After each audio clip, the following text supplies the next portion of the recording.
സകലതും നമുക്ക് എന്തെല്ലാം ഉണ്ടോ, ചുരുക്കം പറഞ്ഞാൽ മാവ് കുഴയ്ക്കുന്ന കലം വരെ അനുഗ്രഹിക്കപ്പെട്ടു എന്നാണ് സുവിശേഷം പറഞ്ഞിരിക്കുന്നത്, സുവിശേഷത്തിൽ രേഖപ്പെടുത്തിയിരിക്കുന്നത്. അത് സത്യം സത്യം തന്നെയാണ്.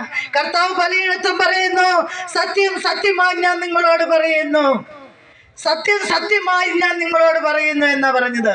ഇത് സത്യത്തിന്റെ സുവിശേഷമാണ്, സത്യം തന്നെയായ യേശു ക്രിസ്തുവിന്റെ സുവിശേഷം.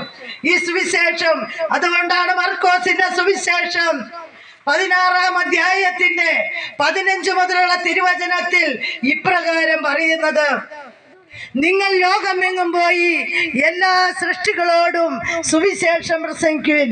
എല്ലാ സൃഷ്ടികളോടും. കാരണം നമുക്കറിയാം, അതിന്റെ അവസാനം ഇങ്ങനെ പറയുന്നു, സകല സ്ഥലത്തും എന്റെ സുവിശേഷം എത്തിക്കഴിയുമ്പോൾ അന്ത്യമാഗതമാകും. പ്രിയപ്പെട്ടവരെ, ഇത് അവസാന കാലഘട്ടത്തിന്റെ മണിക്കൂറാണെന്ന് ഈ കാലഘട്ടത്തെ നോക്കിക്കൊണ്ട് നമുക്ക് പ്രവചിക്കാം. ഇതാ വചനം പറയാണ്, ഈ കാലഘട്ടത്തെ കാണുമ്പോൾ നമ്മൾ വ്യാഖ്യാനിക്കുന്നുണ്ട്. ഇതാ പടിഞ്ഞാറ് മേഘം വരുമ്പോൾ മഴ പെയ്യുമെന്നും അത് പല രീതിയിലുള്ള ഉപമകള് ഈശോ പറഞ്ഞിട്ടുണ്ട്. പ്രിയപ്പെട്ടവരെ, കാലഘട്ടം നമുക്ക് വിവേചിച്ചറിയാം.